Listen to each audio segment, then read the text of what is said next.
Isang mapagpalang araw sa inyong lahat. Kumusta po kayo? Sana ay nasa mabuti kayong kalagayan.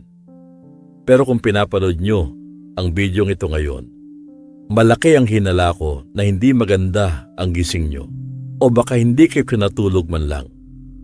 Alam ko ang pakiramdam.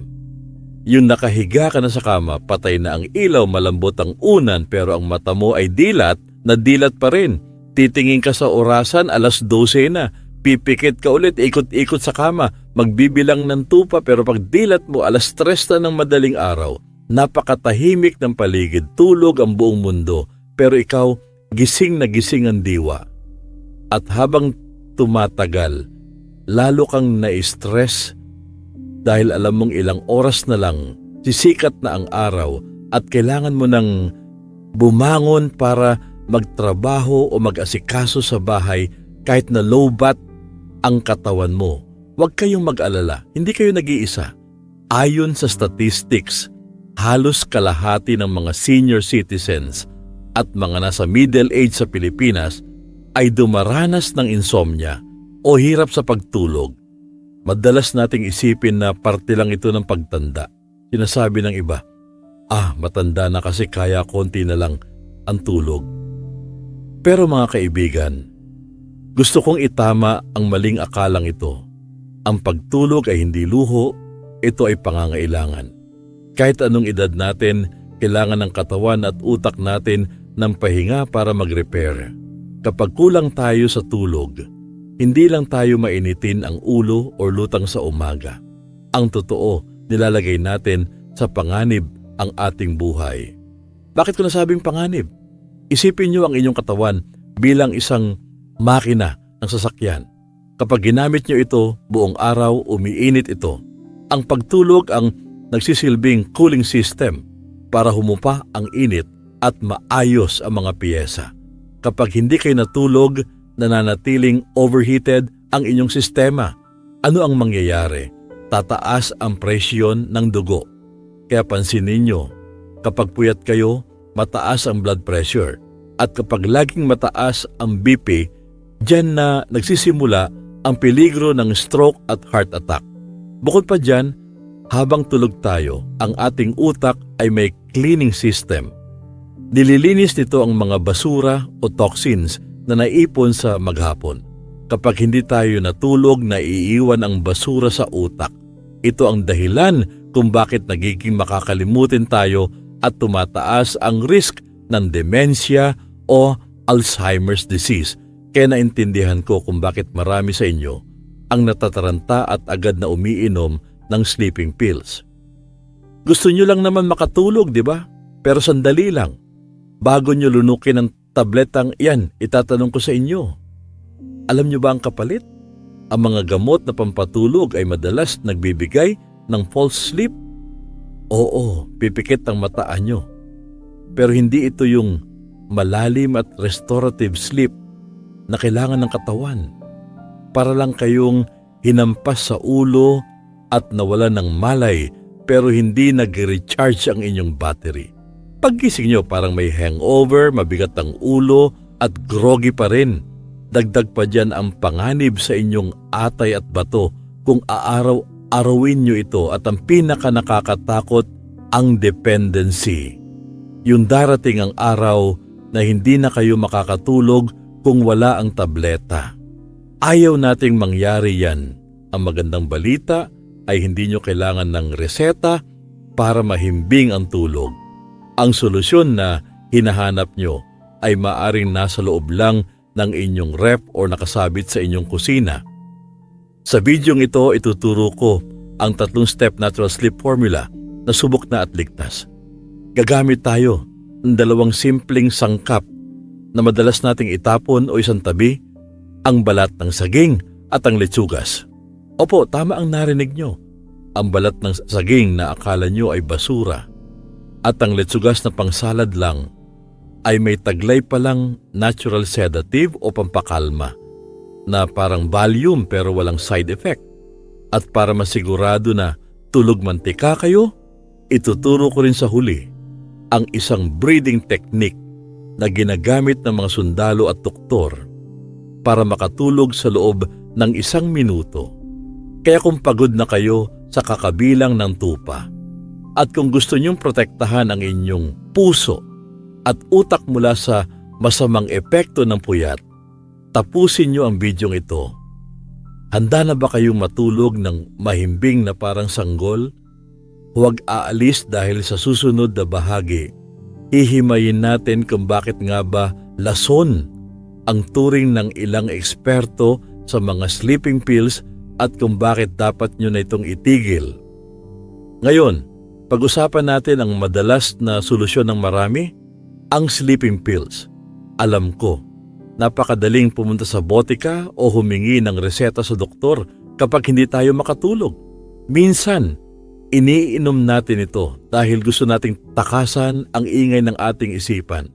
At aaminin ko, epektibo naman talaga ito sa pagpapatulog. Pero tanungin ko kayo, gising ba kayo ng maayos kinabukasan o pakiramdam nyo ay parang binugbog ang katawan, mabigat ang ulo at lutang ang isip? Iyan ang tinatawag nating hangover effect. Ang totoo niyan, may malaking pagkakaiba ang tunay na tulog sa sedation o ang pagkawala ng malay dulot ng gamot. Ang normal na tulog ay may proseso o cycles. May light sleep, deep sleep at REM sleep kung saan tayo nananaginip. Sa bawat yugto, may ginagawa ang utak natin. Inaayos ang memorya, nililinis ang toxins at pinapalakas ang immune system. Pero kapag uminom kayo ng sleeping pills, hindi nito sinusunod ang natural na cycle. Ang ginagawa ng gamot ay pinapatay lang ang switch ng utak nyo para kayong na-anesthesia. Tulog nga kayo pero hindi nag-repair ang katawan. Kaya pagising nyo, pagod pa rin kayo para kayong kumain ng junk food. Busog ang tiyan pero walang sustansya. Ganyan ang sleeping pills. Junk sleep lang ang binibigay nito. At para sa ating mga senior citizens, may mas malaki pang panganib. Alam nyo ba na ang isa sa pangunahing dahilan ng hip fracture o pagkabali ng balakang sa mga matatanda ay ang pag-inom ng pampatulog? Bakit kamo? Kasi madalas tayong gumising sa gabi para umihi. Kapag nasa impluensya kayo ng gamot, hilo kayo, mahina ang tuhod at mabagal ang reaksyon. Isang maling hakbang lang papunta sa CR, pwede kayong madulas o matumba. At sa edad natin, ang simpleng tumba ay pwedeng maging sanhi ng operasyon o pagkabedridden habang buhay. Sulit ba ang ilang oras na tulog kung ang kapalit naman ay pilay at ospital? Sigurado akong ayaw nyo yan. Bukod sa aksidente, isipin din natin ang ating mga lamang loob. Ang bawat tableta na inilalagay natin sa bibig ay kailangan dumaan sa atay or liver at ilabas ng bato o kidneys. Habang tumatanda tayo, humihina na ang kakayahan ng ating organs na magsala ng lason. Kapag inaraw-araw nyo ang gamot, parang pinapahirapan nyo ang inyong atay. Napapagod ito at kapag nasira ang kidneys dahil sa dami ng kemikal, panibagong sakit na naman ang aalalahanin nyo. Dagdag pa dyan ang tolerance. Sa una tatalab ang 5 miligramo. Pero pagkalipas ng ilang buwan, hindi na tatalab yun. Kailangan nyo na ng 10 miligramo hanggang sa pataas na ng pataas ang dosis para lang makatulog. Nagiging alipin na kayo ng gamot. Kaya mga kaibigan, bago nyo abutin ang bote ng gamot mamayang gabi, huminto muna sandali. Tanungin ang sarili, kailangan ko ba talaga ng kemikal? Paano kung sabihin ko sa inyo na ang Mother Nature ay nagbigay na ng solusyon? Isang solusyon na hindi sisira sa atay, hindi kayo ilulugmok sa pagkahilo at higit sa lahat, halos libre lang. Ang tinutukoy ko ay ang mga pagkain na mayaman sa magnesium at tryptophan. Ito ang mga natural na sangkap na naguutos sa utak na mag-relax. Sa susunod na bahagi, ituturo ko na ang ating secret weapon number 1. Ito ay isang prutas na laging nasa mesa. Pero ang balat ay laging nasa basurahan. Hindi nyo alam, ang itinapon yung balat ay mas mayaman pa pala sa magnesium kaysa sa laman nito. Ito ang magsisilbing muscle relaxant para mawala ang ngalay at kirot ng katawan bago matulog. Handa na ba kayong magtimpla? Ihanda ang kaserola at ang saging na saba dahil magluluto na tayo ng ating magic tea. Ngayon, pumunta na tayo sa ating kusina para sa ating unang natural weapon laban sa insomnia. Ang tinutukoy ko ay walang iba kundi ang saging. Pero teka, bago kayo kumagat ng saging, makinig munang mabuti. Alam nyo ba na sa tuwing kumakain tayo ng saging, ang ginagawa natin ay kinakain ng sugar at itinatapon ng medicine? Opo, tama ang narinig nyo. Ang laman ng saging ay puno ng natural sugar at carbohydrates na nagbibigay ng energy. Sa umaga, maganda yung pampalakas. Pero sa gabi, hindi natin kailangan ng energy. Ang kailangan natin ay relaxation. At nasaan ang pamparelax? Nasa balat yung pill na laging napupunta sa basurahan. Sayang na sayang ang magnesium at potassium na nasa balat. Dahil ito ang number 1 na kailangan ng ating katawan para kumalma ang nervous system. Bakit ba napaka-importante ng magnesium para sa tulog? Isipin nyo na lang na ang magnesium ay parang switch na nagpapatay ng ilaw sa inyong muscles. Kapag kulang kayo sa magnesium, ang muscles nyo ay tense, naninigas at laging handang lumaban.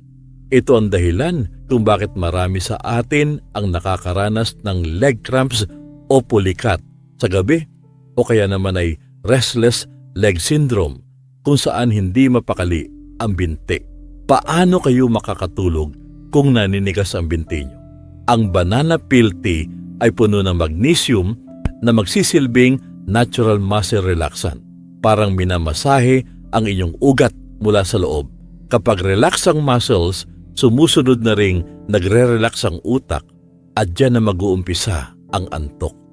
Kaya ngayon, ituturo ko ang tamang paglaga ng saging na saba o kahit anong saging na nasa mesa nyo. Ang unang hakbang, at ito ang pinakamahalaga, ay ang paghuhugas. Dahil gagamitin natin ang balat, siguraduhin na malinis ito. Kumuha ng organic banana kung kaya, pero kung wala, hugasan nyo lang maigi gamit ang tubig at asin o baking soda para matanggal ang anumang pesticides o dumi na kumapit sa labas. Kuskusin nyo ito hanggang sa mawala ang dulas. Kapag malinis na, huwag balatan ang saging. Hayaan ang balat na nakadikit sa laman. Hiwain lang ang magkabilang dulo ng saging, yung tangkay at yung petan. Dahil hindi natin yun kailangan. Pagkatapos hiwain ang saging, sa gitna kasama ang balat. Kumuha ng maliit na kaserola at maglagay ng 2 basong tubig. Pakuluan ang tubig. Kapag kumukulo na, ilagay ang hiniwang saging na may balat. Hinaan ang apoy at hayaan itong kikumulo o simmer sa loob ng 10 hanggang 15 minuto. Mapapansin nyo na mag-iiba ang kulay ng tubig. Magiging kulay tsaa o light brown ito. Iyan ang senyales na lumalabas na ang nutrients at tryptophan mula sa balat papunta sa tubig. Habang pinapakuluan, pwede kayong magdagdag ng 1 stick ng cinnamon o kanela. Kung walang stick, kahit powder ay pwede. Bakit cinnamon?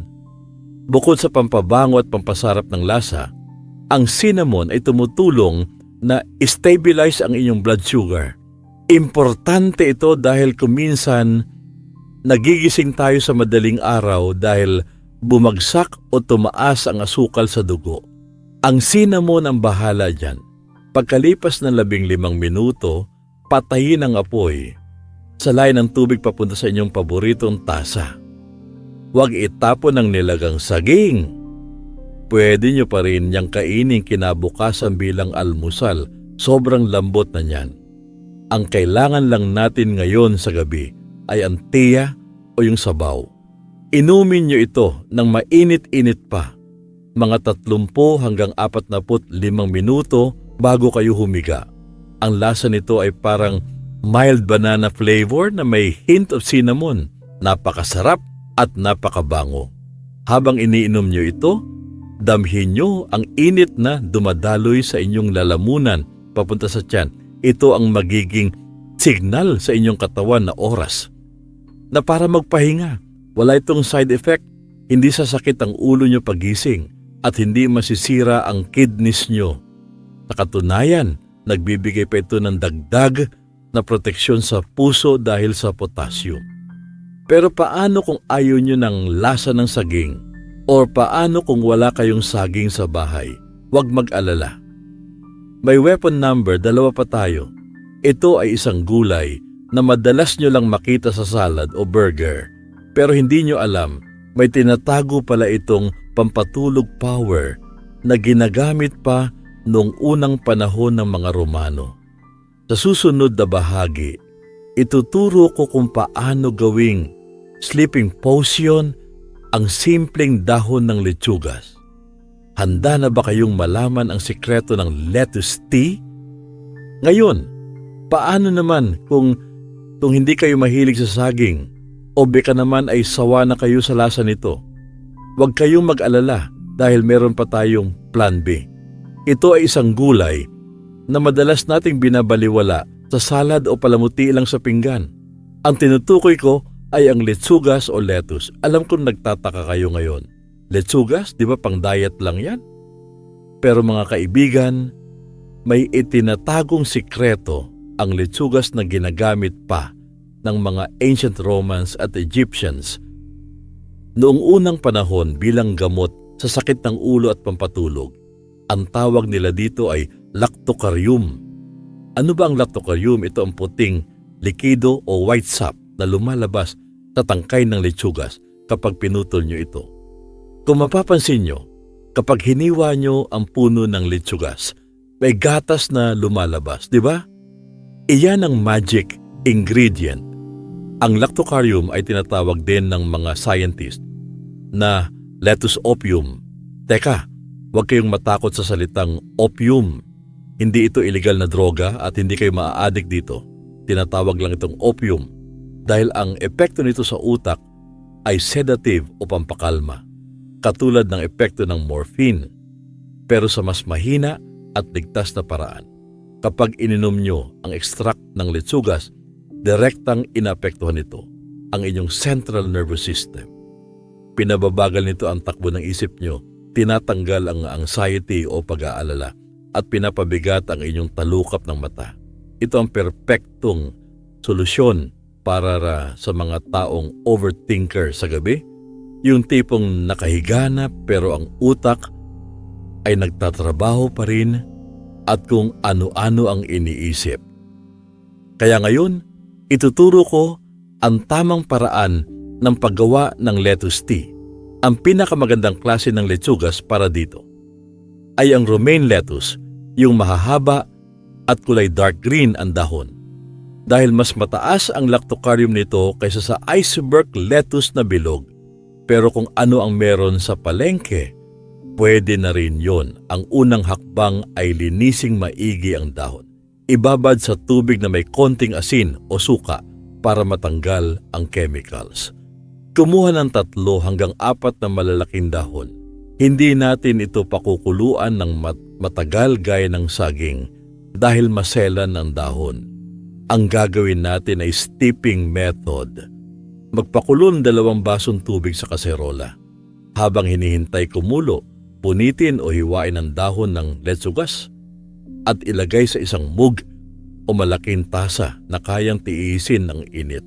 Mas maganda kung mapupunit nyo ang bandang tangkay o ribs ng dahon dahil nandoon ang maraming lactocarium. Kapag kumukulo na ang tubig, ibuhos ito ng dahan-dahan sa tasa na may dahon. Takpan agad ang tasa gamit ang platito. Importante ang pagtakip para hindi sumingaw ang essential oils. Ibabad ito o steep sa loob ng 10 hanggang 15 minuto. Mapapansin nyo na magiging greenish ang kulay ng tubig at lalambot ang dahon. Pagkatapos tanggalin ang dahon at inumin ang sabaw. Aminin ko sa inyo, ang lasa ng lettuce tea ay medyo mapakla o lasang damo. Hindi ito kasing sarap ng banana tea.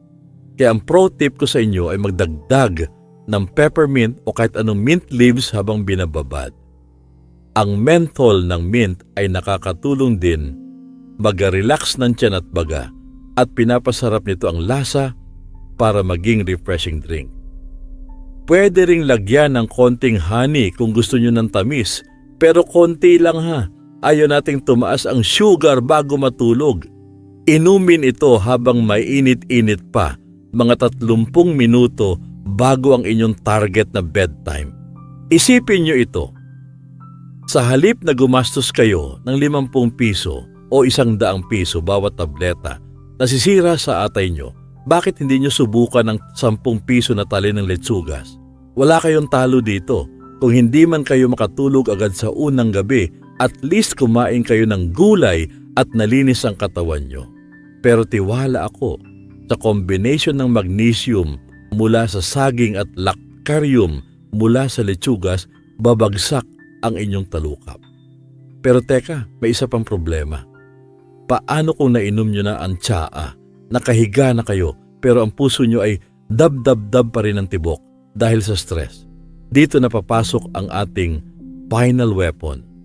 Sa huling bahagi, ituturo ko ang breathing technique na ginagamit ng mga sundalo para makatulog sa gitna ng giyera.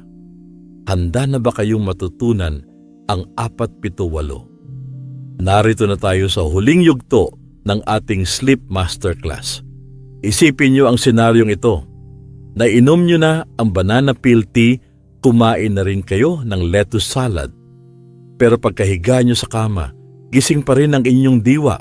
Ang katawan nyo ay relax na dahil sa magnesium.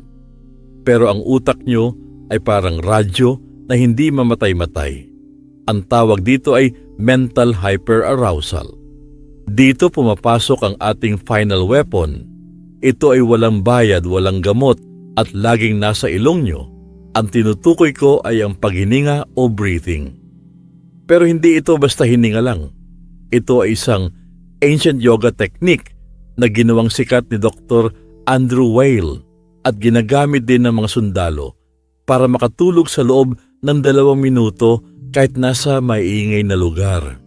Ang tawag dito ay ang 4-7-8 breathing technique.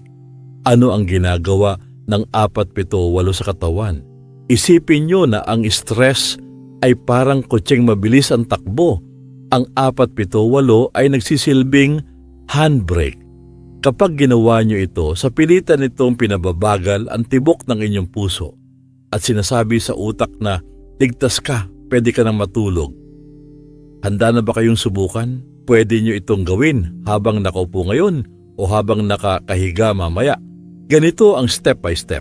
Una, ilapat ang dulo ng dila sa likod ng ngipin sa taas. Panatilihin ito dyan. Step 1, huminga ng malalim sa ilong sa loob ng 4 na segundo. Bilang tayo, 1, 2, 3, 4. Step 2, pigilin ang hininga sa loob ng 7 segundo. Ito ang pinakamahalaga. Sa oras na ito, kumakalat ang oxygen sa dugo at nagre-reset ang nervous system. 1, 2, 3, 4, 5, 6, 7. Step 3, ibuga ang hangin sa bibig ng malakas na parang umihip ng kandila sa loob ng 8 segundo. Gumawa ng whoosh sound. 1, 2, 3, 4, 5, 6, 7, 8. Ulitin ang cycle na ito ng 4 na beses. Sa una medyo mahihilo kayo ng konti pero normal lang yun dahil sa dami ng oxygen na pumasok sa utak. Ang science sa likod nito ay simple. Kapag stress tayo, mabilis at mababaw ang hininga natin. Kapag relax tayo, mabagal at malalim. Sa pamamagitan ng 4-7-8, niloloko natin ang utak. Pinipilit nating huminga ng mabagal para maniwala ang utak na relax na tayo. At kapag naniwala ang utak, susunod na ang antok. Marami sa mga pasyente ang hindi man lang umaabot sa pang-apat na cycle, tulog na sila agad. Kaya subukan nyo ito mamayang gabi pagkatapos inumin ang tsaa. Ito ang switch na papatay sa ilaw ng inyong isipan. Kaya mga kaibigan, bago tayo maghiwalay, i-recap natin ang ating natural sleep formula. Una, itapon o bawasan ang sleeping pills dahil sa panganib ng falls at kidney damage. Pangalawa, gamitin ang balat ng saging para sa magnesium na magpapaluwag ng muscles at anti-cramps. Pangatlo, subukan ang litsugas para sa lactocarium na magpapakalma sa anxiety. At pang-apat, gamitin ang 4-7-8 breathing bilang handbrake para sa mabilis na tibok ng puso. Ang kombinasyon ng tatlong ito ay mas malakas pa sa anumang tableta. At higit sa lahat, wala itong side effect kinabukasan. Gigising kayo na puno ng energy, malinaw ang isip at handang harapin ang bagong umaga. Tandaan, ang pagtulog ay hindi pagsasayang ng oras. Ito ay investment para sa mahabang buhay. Kapag mahimbing ang tulog, malayo sa sakit, malayo sa stroke, at malayo sa ulyanin. Kaya huwag manghinayang sa 15 minuto na pagpapakulo ng saging. Ang kapalit naman nito ay 8 oras ng masarap na pahinga. Kung handa na kayong subukan ang formula na ito, at kung nangangako kayo sa sarili nyo na uunahin ang kalusugan, gusto kong hingin ang inyong commitment. Mag-iwan ng comment sa ibaba. Isang salita lang. Isang salita na naglalarawan ng ating goal mamayang gabi. I-type ang salitang tulog. Uulitin ko. Tulog. I-claim natin na sa tulong ng saging, letsugas at hininga, mahihimbing na tayo simula ngayon. Maraming salamat sa inyong oras at pakikinig. Matulog ng mahimbing para laging feeling bata. Good night po sa inyong lahat.